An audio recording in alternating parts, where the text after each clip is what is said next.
I am not a public speaker, I am a coin collector. And what I'm going to do is share with you my enthusiasm about coin collecting, some of the knowledge I picked up. If my history teacher and English teacher in high school could see me now, if they're still alive, they'd roll over in their grave. They wouldn't believe how interested I am in it. In my generation, kids collected things. It didn't matter whether it was buttons, baseball cards, coins, stamps, butterflies, fossils, seashells. We collected. And one of the things I collected, one of the many things, was coins when I was a kid going for the Boy Scout merit badge. So I collected pennies, nickels, and dimes. My dad wouldn't let me collect quarters because that was too much money to put in a folder. And later in life, you reach a point in time where you got to buy a car, you find out girls exist, and things like that. You buy a house, you get married, but you come across that book, and you say, well, those holes in there, I wonder if I can fill up those holes now.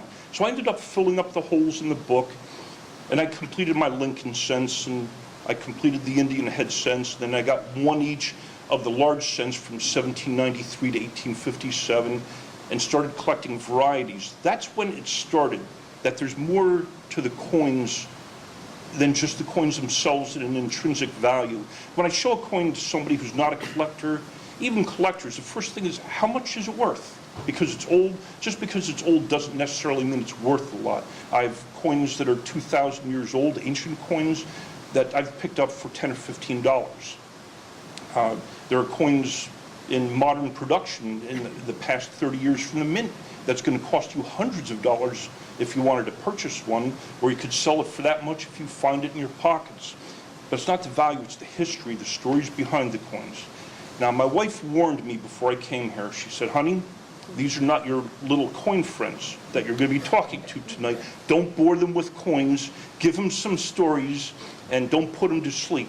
And I will try to do that. She also warned me to stick to my outline, too, which I'll try to do, and we'll go on from there. If there are any questions, I'm going to try to field them as you have them, so we won't wait till the end. If we wait till the end, you might forget. And as long as there's not too many, we'll just play it by ear, all informal. Collecting colonial coins, it's important to have some literature, a little library, so that you know something about what you're collecting. If somebody offers you a coin for $100, you don't know if it's worth 50 or 1,000. So you need to educate yourself. So there are different ways to do that. The basic thing that you need is going to be a red book. This covers everything American. And from 1793 for the federal up to 2010, it also covers all the coinage that's circulated in the Americas. It's a rough guidebook, but it will get you in the ballpark. Once you figure out an area that you'd like to collect, very few of us are wealthy enough to be able to collect everything. You specialize in an area, and then you need to get the guidebook for the area that you're in. Some of these guidebooks are only available in reprint because they were published in the 1800s. This particular book is for the state coinage of Connecticut, and this was written by Henry Miller in the 1920s, and this is a modern reprint. And it will tell you about all the different die varieties, give you pictures of the different coins, and give you a lot of history. Besides older books, you have more modern things such as auction catalogs. Auction catalogs, if you have a good cataloger, in addition to describing the coin and to promote its value so that you're going to want to bid on it and spend big money, they also have a lot of technical information about the coins, weights, diameters, how many exist, how scarce it is. So getting and collecting modern auction catalogs is important too. Some catalogs you can get for free from the auction house. Some older ones, a classic one like this Taylor catalog, might cost you over $100 if you can find one. There's some books in the works. This particular book that I've got notes in the top, a friend of mine is an author, and they're writing a new book on New Jersey coppers.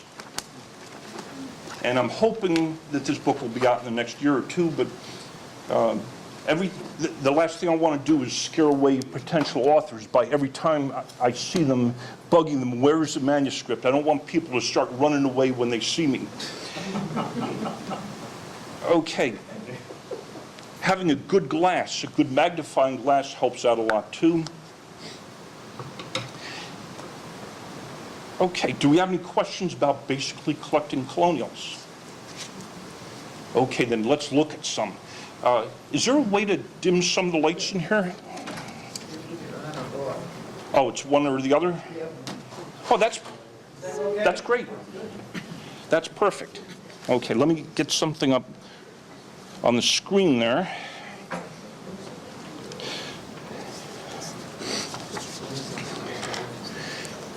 Okay, if anybody can't hear me at any point, please holler out, and I will attempt to raise my voice. Okay, the Confederation time period is the time period between us successfully winning the Revolutionary War and the establishment of the United States Constitution. During this time period, the states had the right to coin their own money. The Constitution put an end to it and made coining money a federal right. The states could no longer do it legally anyway. That's not to mean it wasn't done on the side. Locally here too. The states that took advantage of this coinage was Massachusetts, Connecticut, Vermont, and New Jersey. Yes? Was it only coin or was it paper also? Well, they continued to print paper. In most of the states, they would continue into the Confederation period. As colonial paper. Right, as colonial paper. Let's see, I think Parker stopped here and it continued in Burlington in 1776, and then later on, in the 1780s, it moved from Burlington to Trenton for printing the official New Jersey paper money. Oh, right. Yes? Vermont was a state, or? No, Vermont was not a state yet. It would eventually become the 14th state, but because they are now a state for the purpose of this talk, we'll just consider that Vermont was a state at the time. I brought Steve along here to keep me honest. He's a fellow coin collector. Just by a raise of hands, how many people here do collect coins in one way or another? Okay. Used to. How many people here are a member of the New Jersey Historical Society? Okay, one person? Okay, they're supposed to have a phenomenal coin collection, but I don't know how easy it is to get access to it. Okay, I'm going to start talking about Massachusetts coinage. Massachusetts struck coins in two denominations. Now, they were the very first coin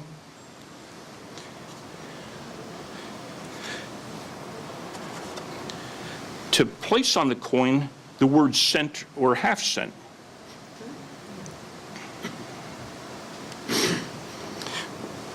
Okay, on one side of the coin you have an eagle, wings spread apart, arrows, olive branch, and the date, and then cent right across the shield. This was a state-run mint. This mint was not operated as a contract coinage, which is what was done in the other states. The quality of what they produced was very good, and it cost them more than a cent to produce a cent, so they didn't stay in business that long. What was that made of? All of these coins are going to be copper. Okay, on the obverse of the coin, you have an Indian facing a star holding a bow and arrow, Commonwealth, and on the opposite side was Massachusetts. And then for a proportionately smaller size coin, you have a half cent, identical in design and devices except half the size, and half cent is on the shield. Now, these come in a bunch of different varieties, and the varieties are determined by the positioning of the arrow. I had a pointer here. By the positioning of the arrow to the W, where it points down to the leg, where the star points in relation to the head, where the arm points in relation to the legend, and between the half cents and the cents are around 50 different die varieties, combination of obverse and reverse. These are pretty distinctive because all these dies were hand cut. The dies were engraved by Jacob Perkins, and I have a mental, and Joseph Callender. Jacob Perkins was also a silversmith and a goldsmith, and I'm not sure if any of you were aware, but Jacob Perkins to Boston was like David Rittenhouse was to Philadelphia. He was a Renaissance man. He was a businessman, got involved in a lot of projects. He was an inventor. He just did everything. He was a phenomenal person. We don't hear that much about him because he eventually retired to England, and we lost track of him. But Jacob Perkins made this medal here, and this is a Washington funeral medal. I have several of them here. And although these are not state coppers,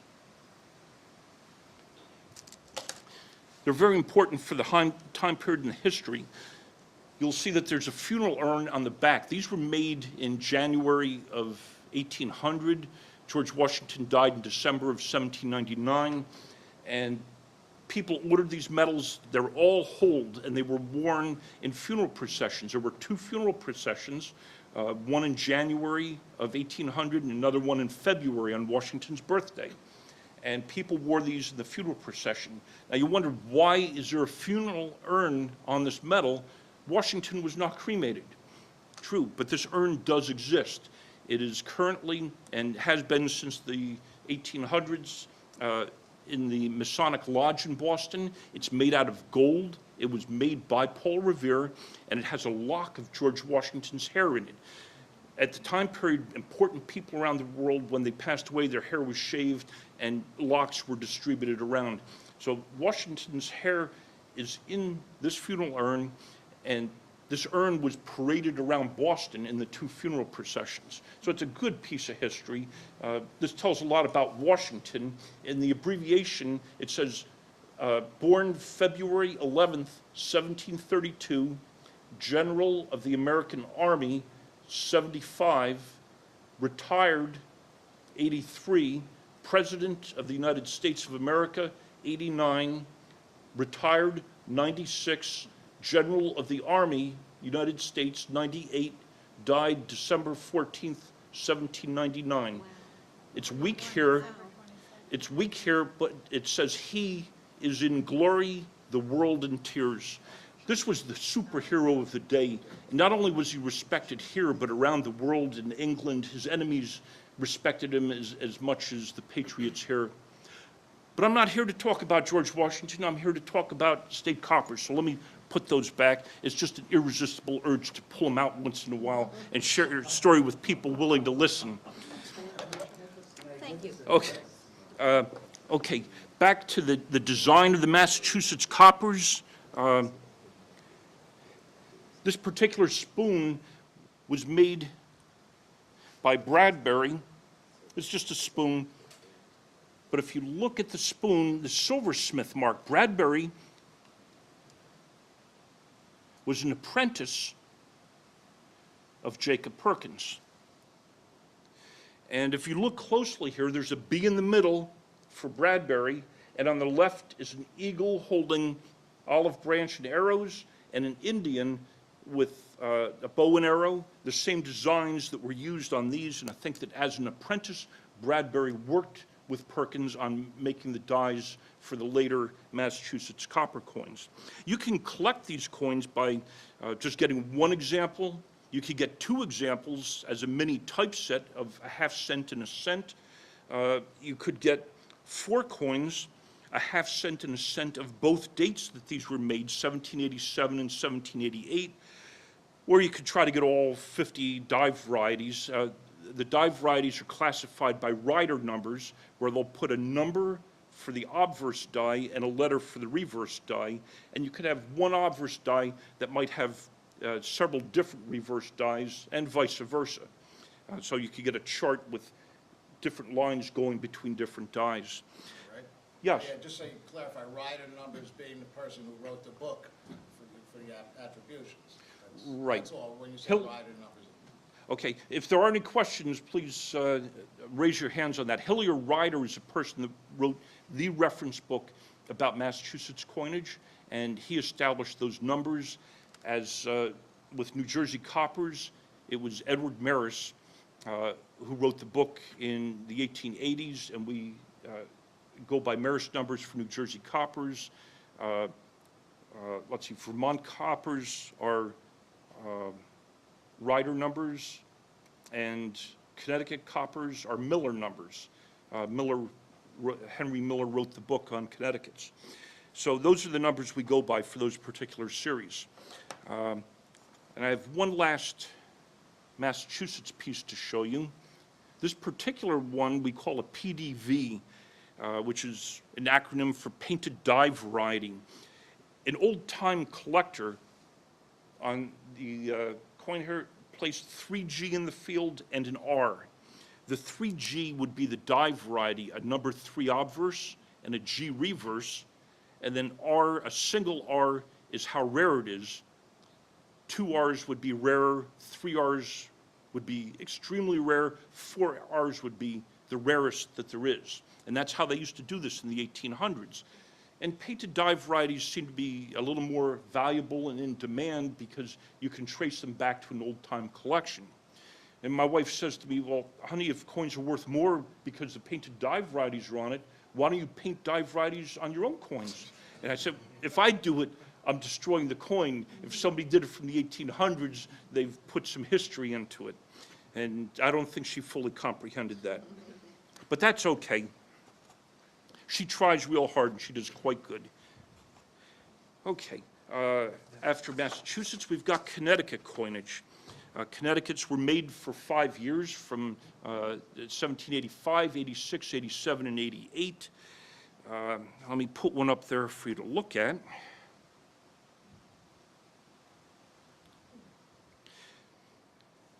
The designs of the Connecticut copper are very similar to the designs of the George III British halfpenny at the time. The halfpenny had on one side George III, and on the reverse a seated Britannia, and we have a seated Liberty on the back. These coins were valued at 18 to the shilling. These are not cents, these are coppers. And it took 18 of these to make 1 British shilling.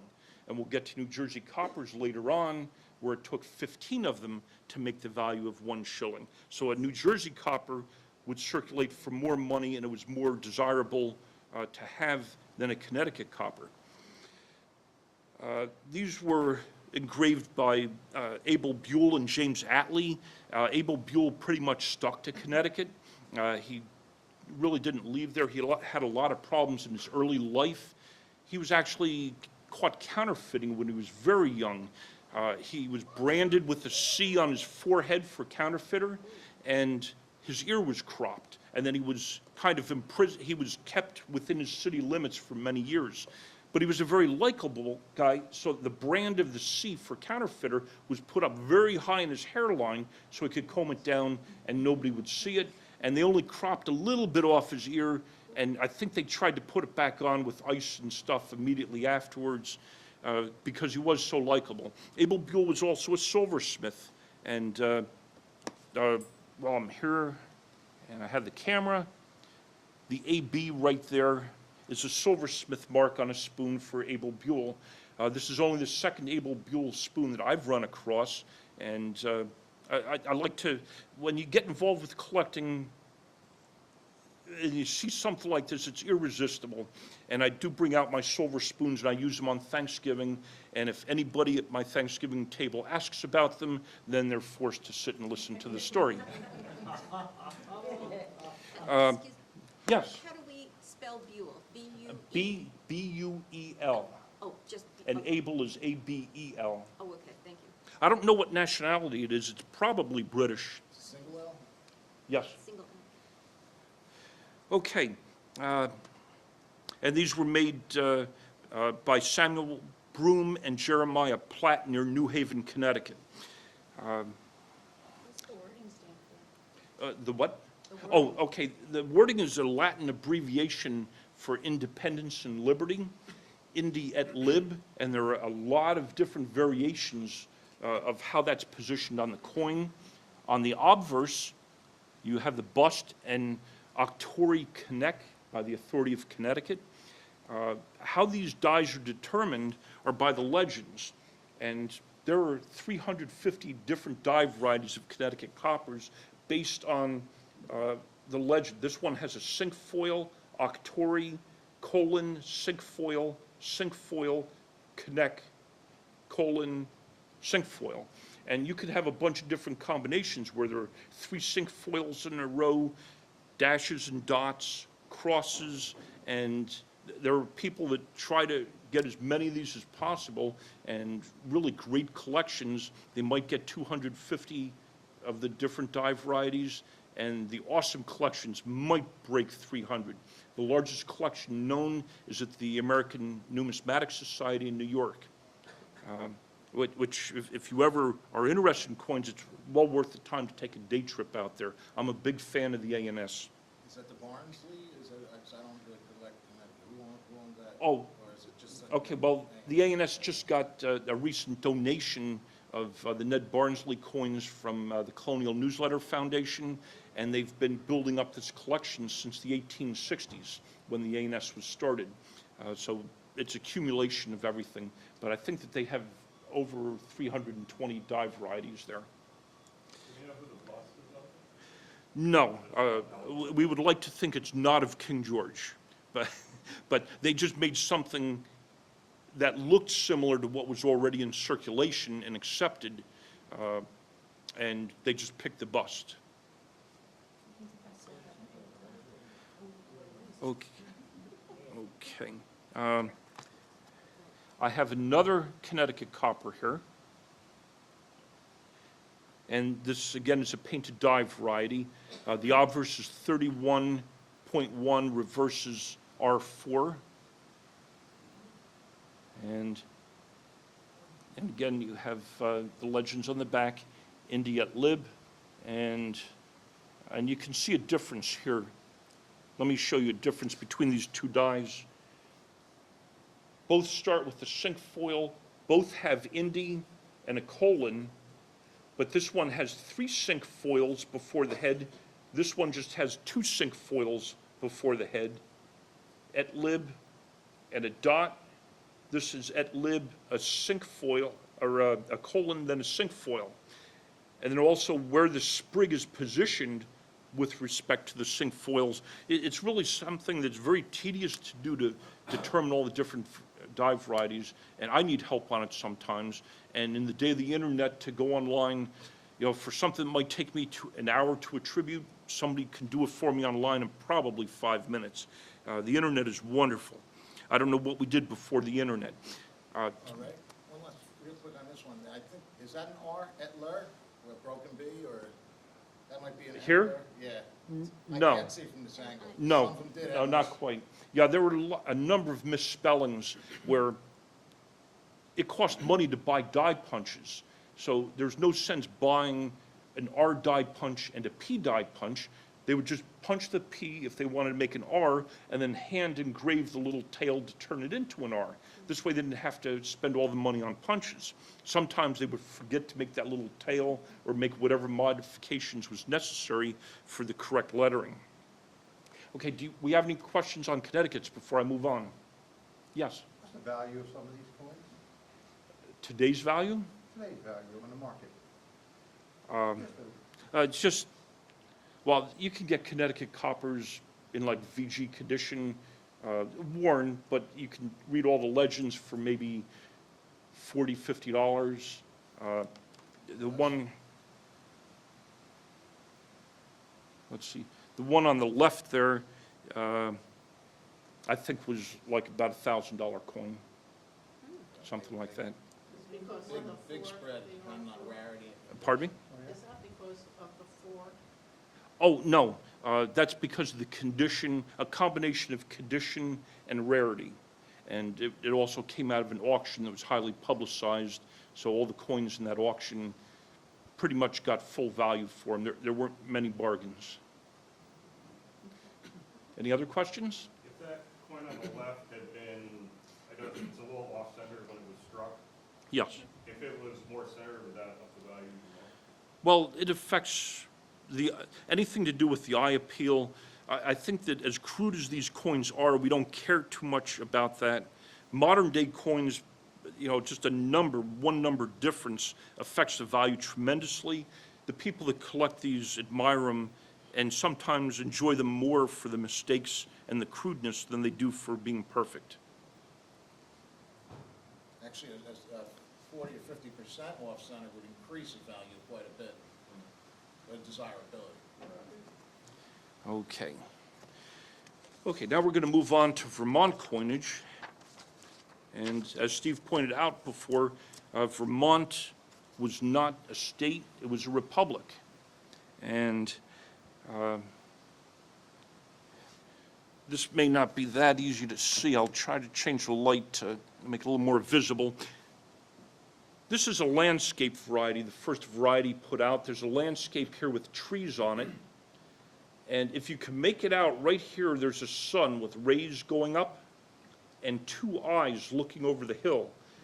There's a plow down here, the date's 1786, Vermontesium res publica. And again, I don't know why exactly they liked Latin versions on their coins. I think it was something to do with tradition from the coinage that they came from or modeled after in England.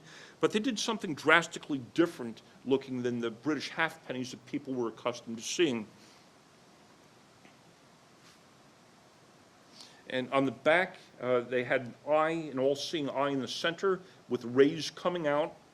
And then the Latin legend, Quarta Decima Stella, the 14th star. At this point in time in the 1780s, they were thinking about becoming the 14th state, which they eventually did do. I guess the politics and there were still border disputes, and there were a lot of things going on at the time. But these didn't circulate that well.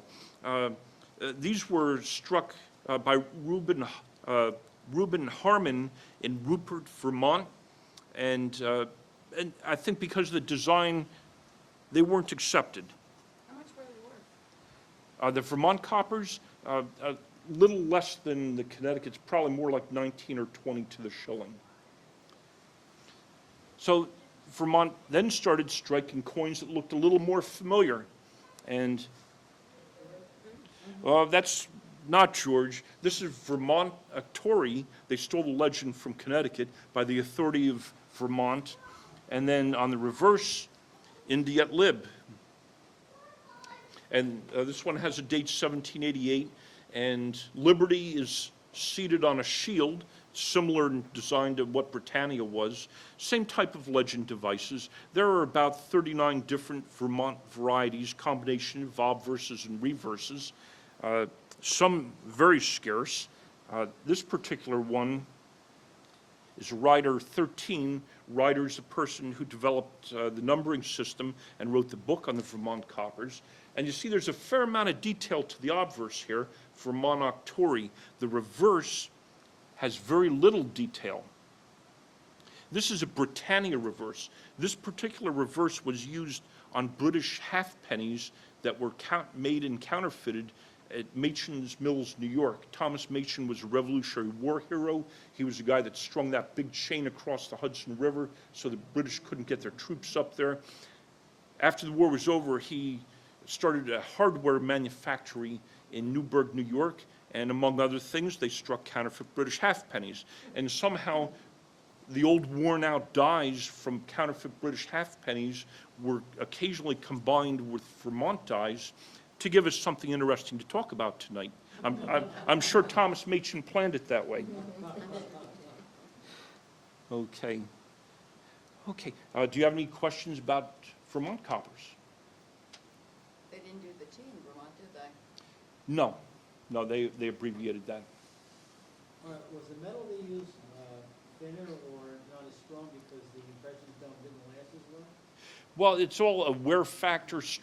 All these coins were struck on a screw press, and how fast they were going, how much pressure they put on the screw press. The thickness of the metal also determined on how much metal would flow up into the die to make the impression. So there are a lot of variables. Vermont's are weaker, and also you have to go with what you can afford too. What's the year on those? This particular one, 1787. Is there a date on there somewhere? Oh, not, well, wait, the It Machen's, used in Machen's. It used what's the on Machen's date? I believe it's 87, I'm not positive. Yeah.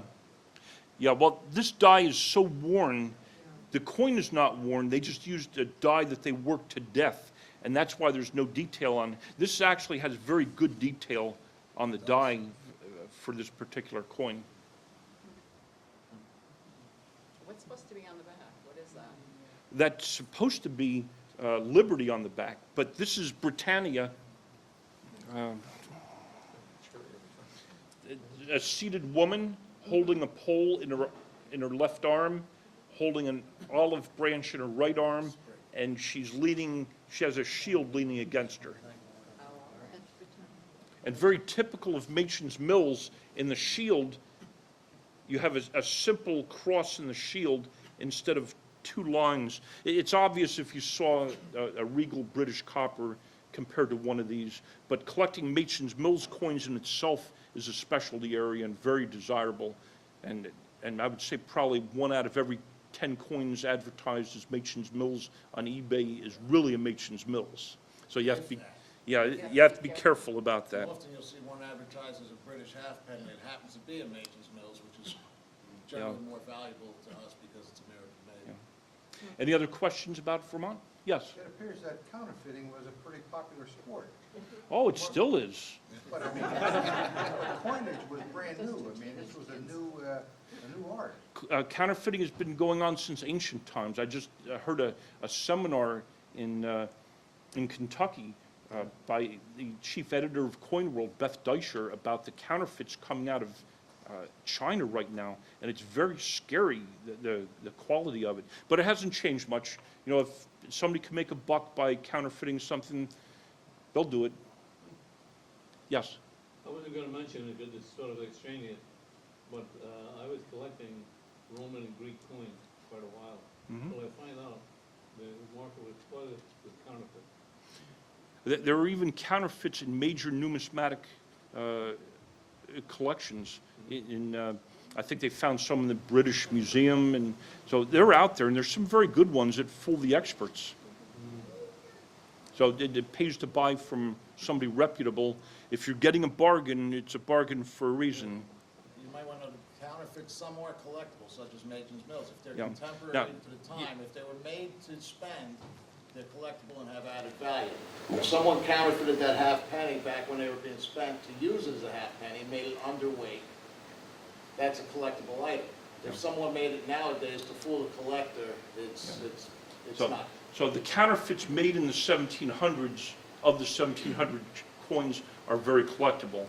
If you get something made now, there are a lot of coins that you can buy if you go to visit Colonial Williamsburg, places like that, in souvenir packages, and people will try scraping off the copy or the CWF Colonial Williamsburg Foundation and try to sell it on eBay as a genuine one. Those are just frauds. There's nothing wrong with the reproduction to give to kids as an educational tool, as long as you don't try to sell it on eBay for a real. And nowadays we have the Hobby Protection Act, so anything made nowadays is supposed to have copy on it somewhere. In this country, yeah. Okay, let me move on to New Jersey's. New Jersey's is where I specialize. I collect these personally by die variety. I don't need the notes. New Jersey Coppers, there are a lot of names that you're probably familiar with that just happened up the road here. Matthias Ogden, oh, I'm sorry, let me put something up there for you guys to look at on the camera. That is nice. Okay, Matthias Ogden made a proposal for coinage to the state legislature in 1786, and it was turned down. There were a number of proposals. Matthias Ogden is also a Revolutionary War hero, very prominent in this area. He lived in Elizabethtown, and and it was shot down. And there was a lot of politics going on at the time. It was probably no different then than now. But he made a second proposal, which was accepted. But between the first and the second proposal, Daniel Marsh rented his mills on, it's not Route 35, what's the route where the Rahway Mint was? 27. Where 35 turns into 27, up where the marker is. Daniel Marsh owned mills that he agreed to rent to Ogden, and then all of a sudden, Daniel Marsh's vote went in favor of Matthias Ogden. And the bill was passed, he was allowed to coin his money. Ogden put up a 10,000-pound surety, a performance bond, that 3 million New Jersey coppers would be struck within 2 years, by 1788.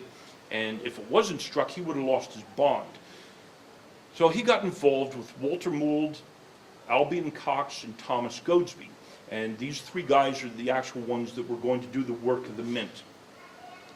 There was some big major falling out and disagreement between Albion Cox and Goadsby on one hand and Walter Mould on the other. They split. They petitioned the state to allow Goadsby and Cox to coin 2 million coins in Rahway and Walter Mould to do his 1 million in Morristown. The state agreed, and if Mould could not live up to getting his mint in operation, I think it was by February or March of 1787, then his 1 million would revert back here to Rahway to Goadsby and Cox to coin. Cox was in and out of debtor's prison. There were many lawsuits going back and forth, but they did strike coins in Rahway, probably very late, maybe November, December of 1786. Rahway's coins are on typically a smaller planchet, like 28 millimeters in diameter. The Morristown mint planchets are thicker, thinner, but wider, typically 29 to 32 millimeters in diameter. This particular one that's up there is, that's a Morristown planchet. And the minting process went on until it was no longer legal to operate a mint. The United States Constitution put an end to it. And Matthias Ogden did not get his money back out of this operation.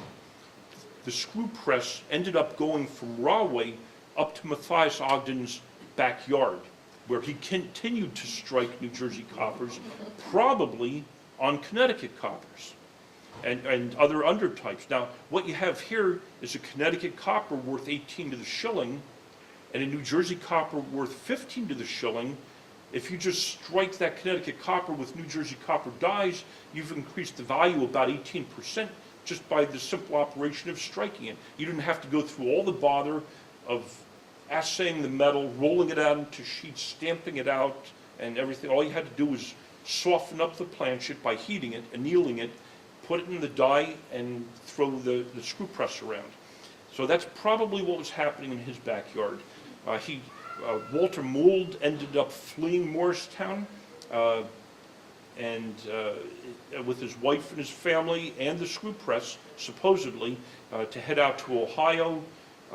Goadsby and Cox fled to England with creditors hot on his tail, but he got to England and escaped. And Albion Cox ended up being the first assayer of the United States Mint in the 1790s. And it took some work to get him back here from England with promises that they would work out how to pay his debts that he owed back here. But he did come over. He was assayer for a little while and died from the fever that was going around in those days. The coins themselves are supposed to weigh about 150 grains. The Obverse says Nova Caesarea. It's the Latin version for New Jersey. This was the exact term used for New Jersey in the contract between Charles I and William Carteret. If you read the contract, that's how we referred to this. I believe that William Carteret was involved with some military actions on the Isle of Jersey near England, and they named it New Jersey in honor of that. On the reverse of the coin is a shield. This particular shield is the J reverse. There's the Latin legend E pluribus unum, the very first time ever that this motto was placed on a coin. The coin itself is very interesting, is that the shield and one out of many on the back of this coin, that's a federal obverse, not a state obverse. You have to understand that the colonies at this time were actually little independent countries loosely bound together by the Articles of the Confederation. The Constitution bound us together even closer, but where the power of the federal government versus the power of the state government eventually was decided was in the Civil War. And before the Civil War and in colonial times, if you were in Europe and you were asked where you came from, you said, well, I'm a Pennsylvanian, I'm a Jerseyan.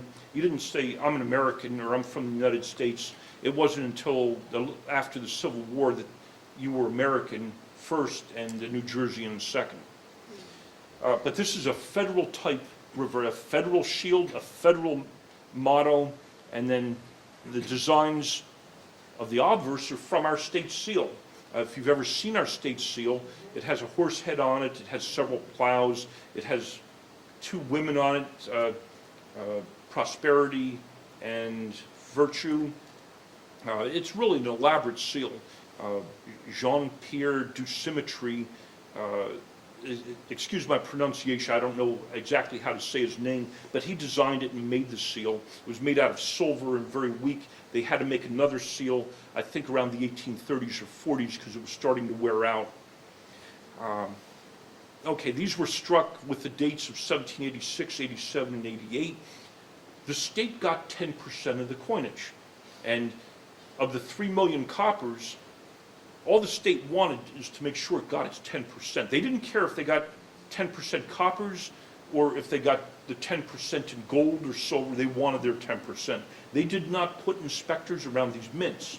So these mints could have made, instead of 3 million, they could have made 4 million coins. They could have made 2 million, but even if they only made 2 million, they still had to pay a quarterly installment on 10% of the 3 million, or Ogden would have lost that 10,000 pound bond to the state of New Jersey.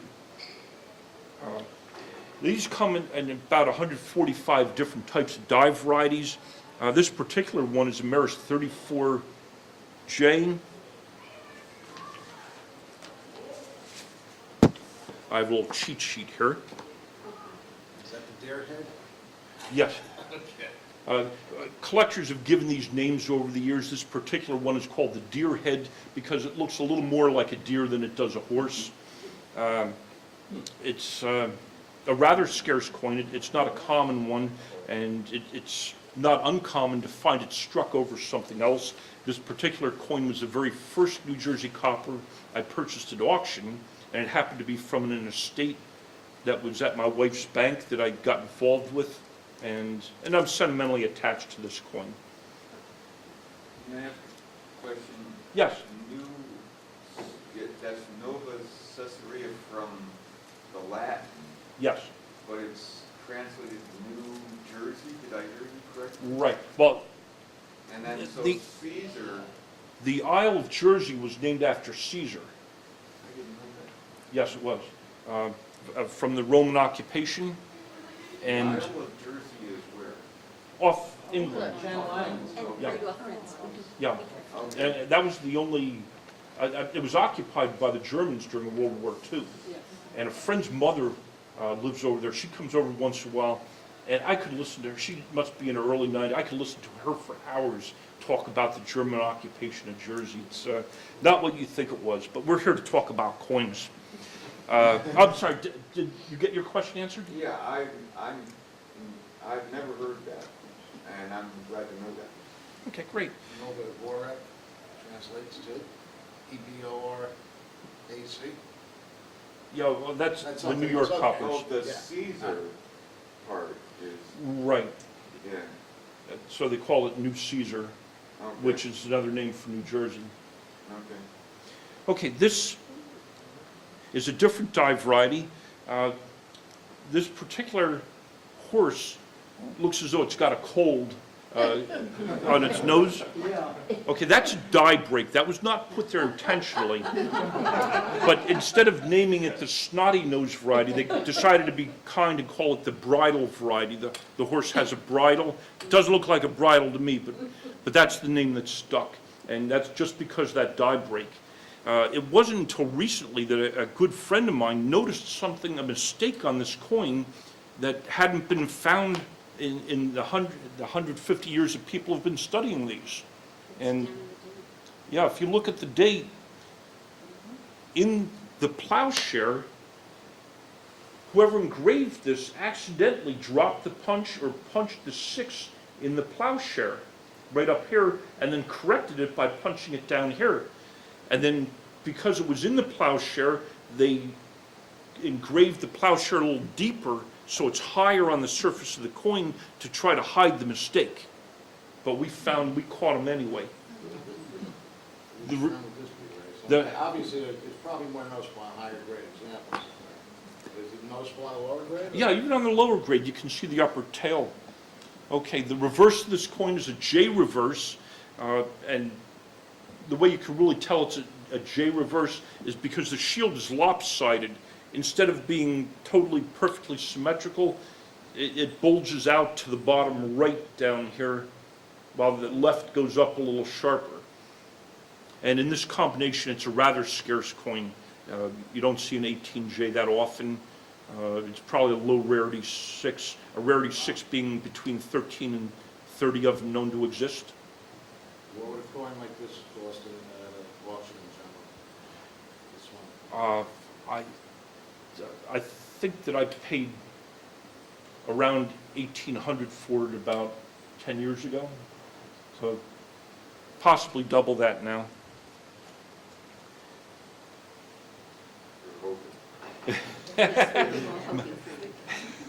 I'm sure it's done better than the stock market. I keep telling my wife. Okay, this particular coin is actually in pretty good shape. This is a Maris 35J, and it's the only overdate in the series. This section right in here is weak due to the bulging of the die. And down here in the date, 1787, they originally punched the date as 1887 and then corrected it and punched a 7 over the 8. And it being the only overdate in a rather scarce coin, you don't see these that often. I've never seen one on eBay. Have you, Steve? No. And then on the reverse, you have a shield there, and you have planchet defects up here on the side. In the shield, you see some things working in there. That's leftover elements from a coin this was struck on, probably a Connecticut Copper.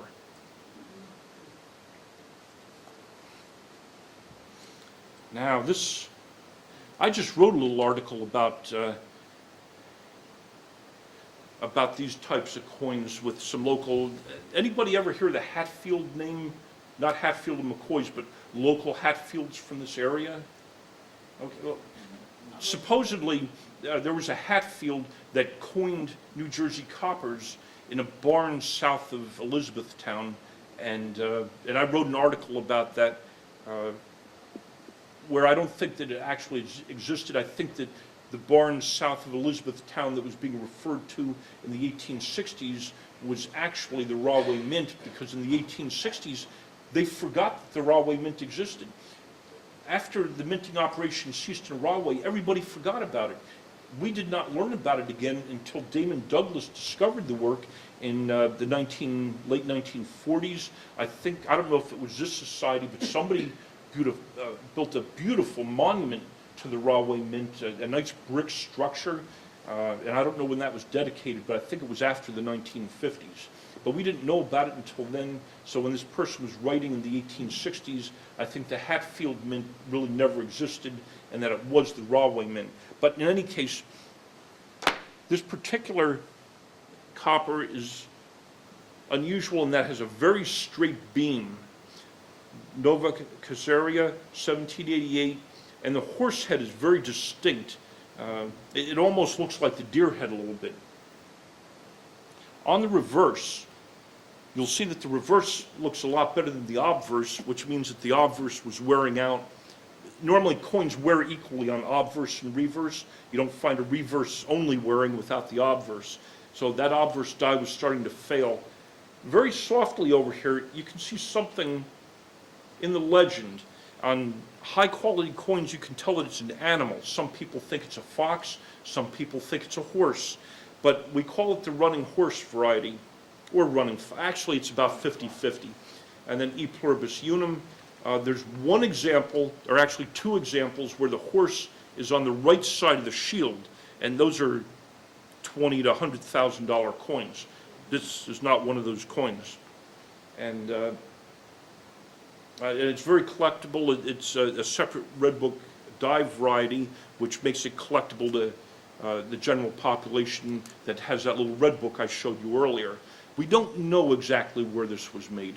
People speculate, but we don't know. There's more that we don't know about colonial coinage than we do know.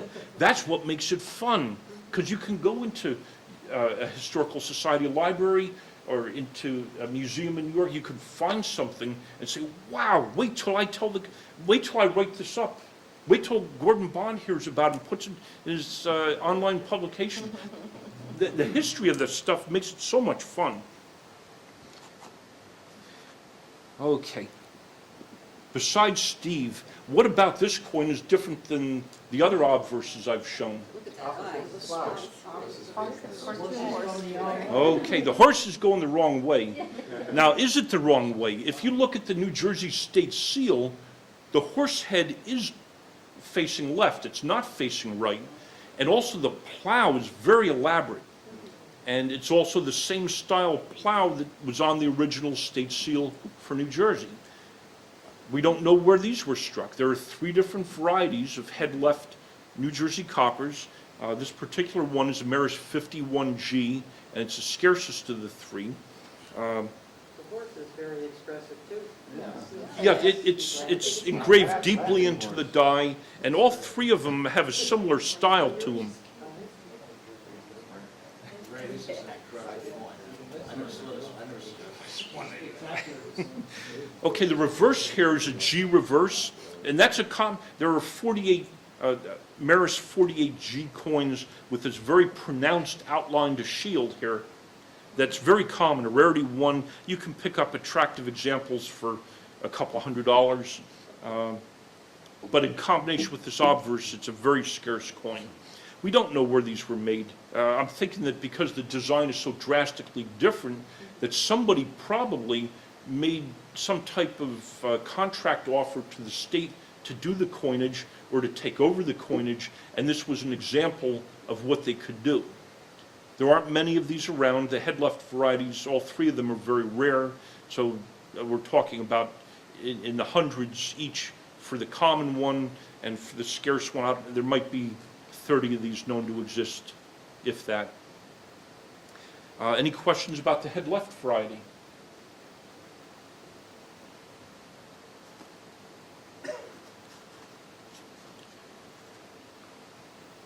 Okay, this is a large planchet, New Jersey copper.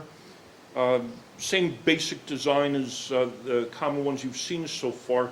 Very flowing, elaborate plow. It's a larger planchet, indicative of Morristown. And then you have the legend and the shield. But does anybody see something wrong with this legend? There you go. Pluribus is spelled wrong. E pluribus, IBS instead of IBUS. So James Parker was not the only one to make spelling errors back in these days. And you don't waste a die. Die steel is very expensive, hard to come by, so you use it anyway. Now, that's a Morristown product. This one is a smaller planchet. Nice wood grain toning effect to it here. It's much more attractive in person. But on the back here, the same thing happened in the spelling. But they caught it in time. And it was a pluribus variety, and then they punched the U over the S to correct it and then kept going. Now keep in mind, these people back then didn't drink water. You know, it was dangerous to drink water. Okay, in case anybody didn't know that. Okay. And then I have one last coin here.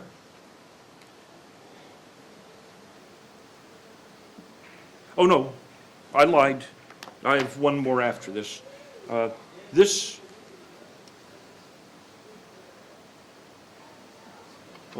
is a Maris 63R, which is somewhat scarce. It's a rarity 5, and it's a white letter variety. I bought this at an auction because it had the number 71 on it, and I couldn't figure out I just thought it was cool, and I bought it. And I brought it home, I was thinking, well, maybe a museum deaccessioned it, and that was a museum marking or a collector's marking. So I started looking at it and studying, and before the mid-1880s, when Edward Maris wrote his book on New Jersey coppers, there was a book written in Boston by Sylvester Crosby, and he had Crosby numbers. And this is not a 7-1, it's a 7L. And this particular die variety is a Crosby 7L. So this is from a very old collection, and it survived. It's not real strong or pretty for what it is, but I'd like that old designation from an old-time collector. And that'd be a 7 obverse with the L reverse. Right. There's 7L painted on or incised or what? Oh, the 7L was painted on there with ink, white ink. Okay. Thank you. Okay, this is my last coin. This is a Morristown issue. There was a coin some years ago that had a WM stamped on it for Walter Mould, and I didn't know myself if that was something real. How come it didn't come out of the woodwork until like 15 years ago after all these decades of study on it? And there's only one of them known, and it had a die crack on it, and I was thinking, oh, is it real or not? I actually saw it. I held it in my hands in a plastic container, and it ended up going to auction. It sold for over $100,000, and I was not one of the bidders, by the way, and I'm married. Otherwise, I might have been, and I would still be single. Okay. But in the meantime, an article was written up by a friend of mine, Roger Saboni, in one of the newsletters, where this coin is pictured. And he did some research and study in high-grade coin. This is a particularly attractive coin. And let me see if I can zoom in here. I'll get it as close as I can. That's as close as I can get it within reason. But underneath the horse head are what we call sprigs. And if you look closely in the sprigs, you can see the left side of a W here, and then you can see there's an M in here. You can see the upright. It would go down, up here, and down. Those sprigs were engraved over a WM. Now, I think that what happened here is on the initial dies that Walter Mould made in Morristown, he put his initials on there, an engraver's initials. We have VDB on our pennies and JR on our dimes, or JS on our dimes, and he put his initial. It was not an uncommon thing to do at the time, but the state came back to him and said, we don't want your initials on our coins. Now, the unique coin that has the initials and no sprigs, they're different initials than these. It's not the same die, but there was a big crack on it, so that die probably failed almost immediately and got thrown away. This die was perfectly good, so to save it, he engraved the sprigs over his initials and then put it back into use. So this is probably one of the first coins coined in Morristown, and I'm really happy to have this coin. It's a common coin, but in very uncommon condition. That's my last New Jersey copper. And okay, now, any questions? We got plenty of time. I told my wife, I'll call you when I'm on my way home. It should be before midnight. Right. Yes. Where did the copper for the New Jersey coins Good. come from? Good question. Back in those days, they recycled before they were told they had to. They got copper wherever they could get it. If they could get a source of pure copper at a good price, they would obtain it from a source. I happen to own a a coin that weighs 3 pounds that's from Sweden, Swedish plate money.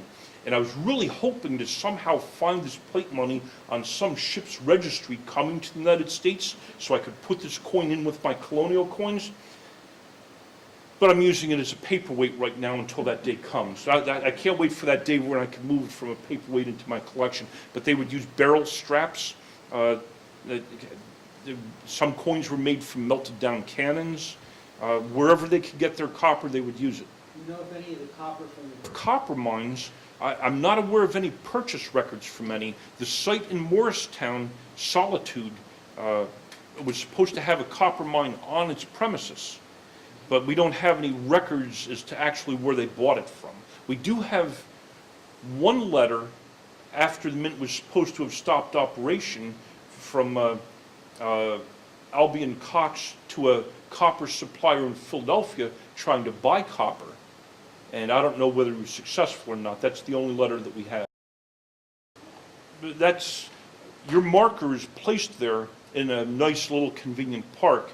The mint itself is actually right on the other side of the river, not where the monument is.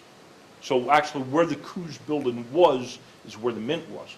Now, one of the mints, there's another Rahway mint about 6/10 of a mile south on the west side of the highway, where I think there's a little sitting park or Lions Club Park or something. I haven't been there for like 10 years, but Daniel Marsh owned 2 mills in Rahway, not one. The contract for leasing the mills to Ogden was for mills plural, not mills singular. So we don't know, we know that both mills were in the contract. Which one was used, or maybe they were both used, we don't know.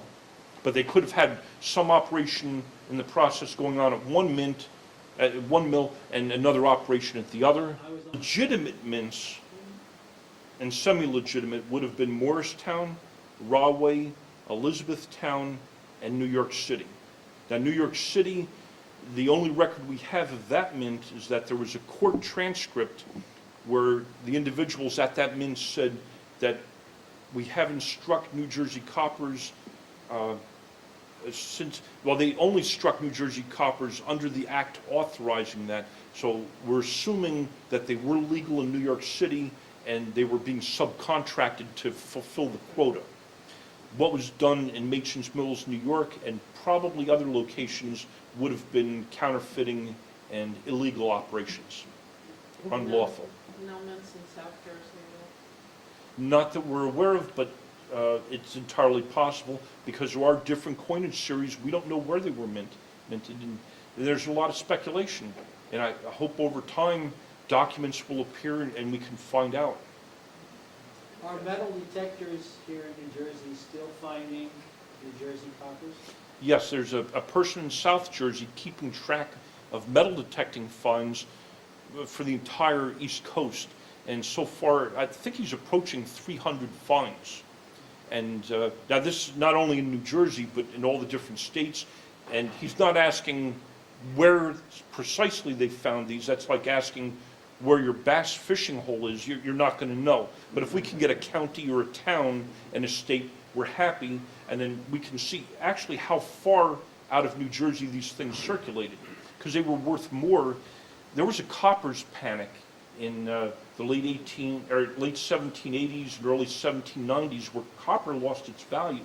So the Connecticut copper dropped from 18 to 24 to the shilling to 48 to 60. 60 of them made 1 shilling.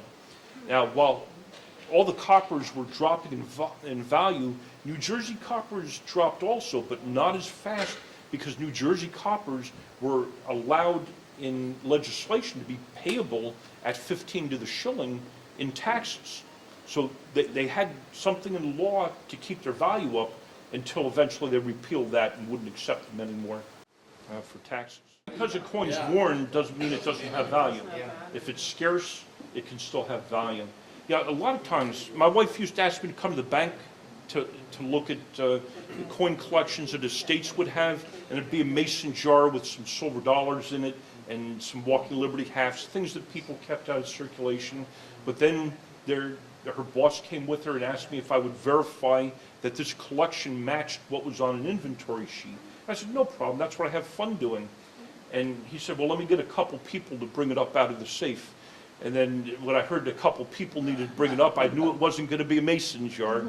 And he ended up bringing this collection where I learned a lot on this collection, and it ended up going to auction in New York in 1988. But that's where I got bitten for the Colonial bug. It was my first big exposure to Colonials. And it was that collection that my 34J came out of. Which election was that? A Man in Smedley sale. Well, if there aren't any other questions, I want to thank, on behalf of the Oh, association. my I thank pleasure. for being here. Thank you.